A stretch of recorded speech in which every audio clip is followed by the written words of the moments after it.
오직 말씀. 고통이라고 하는 거, 제 아내가 저로 인해 얼마나 힘들었는지를 제가 어느 정도가 아니라 너무 힘든다라는 걸 알 때 지도기도 바뀌지 않는 제 모습이 바뀌더라고요. 왜? 너무 힘들었다는 걸 아니까 내 모습을 바꾸고 싶어요. 우리가 하나님을 생각할 때 하나님은 감정도 없는 분이라고 이해하는 게, 여러분 어쩌면 그럴 수 있어요. 그냥 하나님은 하나님이시잖아요. 하나님은 뭐 창조주시잖아요. 하나님은 그냥 능력자시잖아요. 이렇게만 생각할 게 아니라 하나님은요, 인격체이기도 하세요. 그 증거가 뭐냐? 창세기에 보면요, 하나님이 우리를 하나님의 형상으로 창조하셨대요.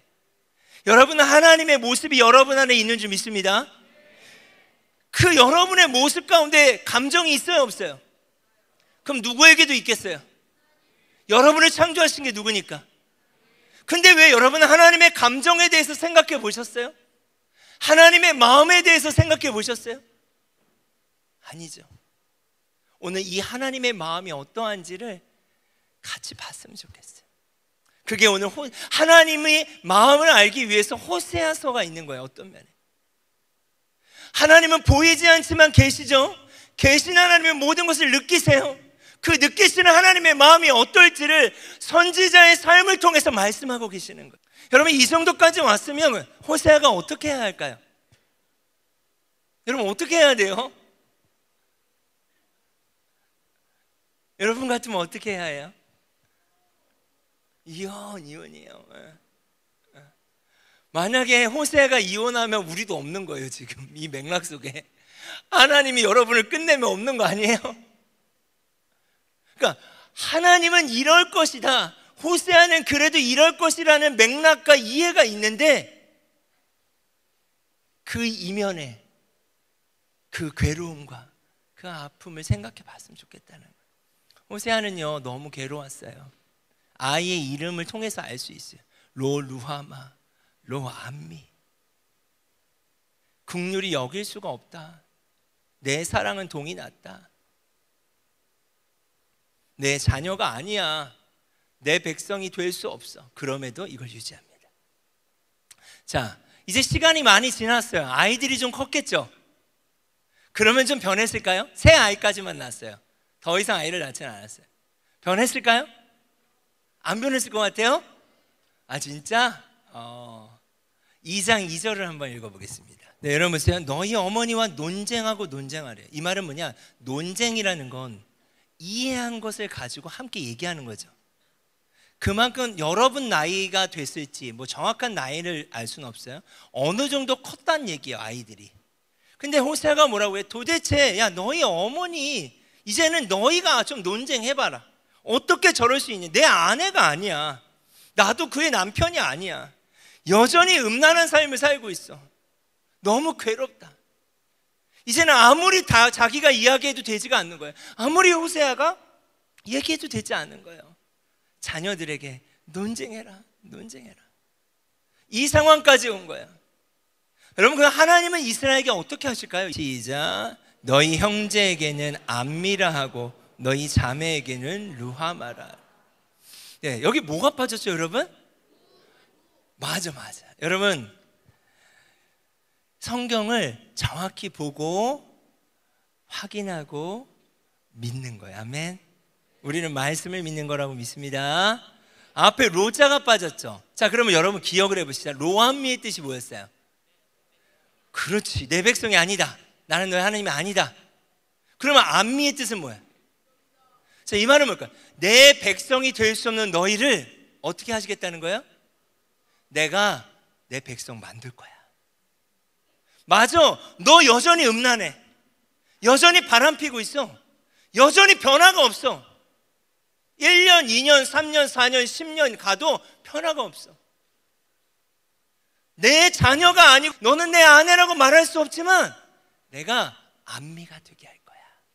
이게 하나님의 의지고 뜻이에요. 왜 하나님이 우리를 포기하시지 않는가? 이게 하나님의 뜻이기 때문이에요. 그럼 루하마의 뜻이 뭘까, 얘들아? 용서. 용서할 수 없는 너희를 내가 용서할 거야. 긍휼하게 여길 수 없는 너희를 어떻게 할 거야? 와, 여러분 벌써 2장까지 온 거야. 여러분 안 잊어버릴 거야 이제. 자, 이것에 대한 해석이, 정확한 해석이 2장 마지막 절이에요. 23절. 지금 1절의 해석을 23절이 하는 거예요. 내가 나를 위하여 그를 어떻게 하고 이 땅에 심고, 자, 똑같죠. 긍휼히 여김을 받지 못했던 자를, 루하마를 긍휼히 여기며 루하마가 되게 하며, 내 백성이 아니었던 자에게, 로암미에게 향하여 이르기를 너는 내 백성이라 하리니, 암미라 하리니. 이 한 가지 때문이래요. 도저히 긍휼히 여길 수 없는 고멜인데 다시 긍휼히 여기래요. 이유는 하나예요. 주는 내 하나님이시라 하시니라. 이게 무슨 말인지 아세요? 끝까지 아니 더 사랑해봐. 이런데도요? 아니 이런데도 더 사랑해. 이런데도요? 아니 더 사랑해. 그래서 결국 그 사랑이 이기게 하라는 거예요. 왜요? 하나님이 그러하셨다라는 거예요. 여러분, 신약에 보면 예수님의 제자들에 대한 말씀이 나와요. 예수님의 12제자는요, 예수님과 약 3년간 함께 살았습니다. 누구보다 예수님의 마음도 알았을 텐데, 그런데요, 그들은 한계와 연약함을 갖고 있었어요. 한계라고 하는 것 중에 하나는 죽음 이후의 부활을 본 적은 없는 거예요. 또 그래서 그 한계 가운데 연약함은 뭐예요? 두려움인 거예요. 요한복음 20장 19절 이하에 보면 안식 후 첫날이었어요. 십자가 앞에서는 예수님의 제자들이 예수님을 다 부인했잖아요. 한계와 연약함이 있었던 거예요. 근데 예수님이 이걸 이해하셨어요. 아셨어요, 이미. 그리고 부활 후 제자들에게 나타나세요. 그런데요, 제자들이 유대인들을 두려워하여, 이렇게 표현되어 있어요. 모인 곳의 문을 굳게 닫고 있는 거예요. 문 밖으로도 못 나가요, 두려워서. 근데 이 상황 가운데 예수님이 찾아오세요, 부활의 몸으로.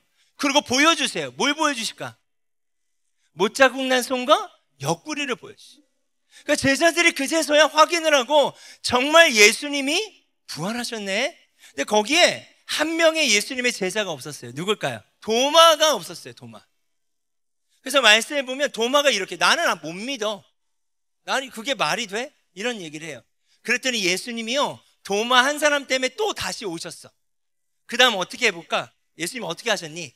도마의 손을 잡고 싹 넣어보게 하셔. 만져보게 하셔.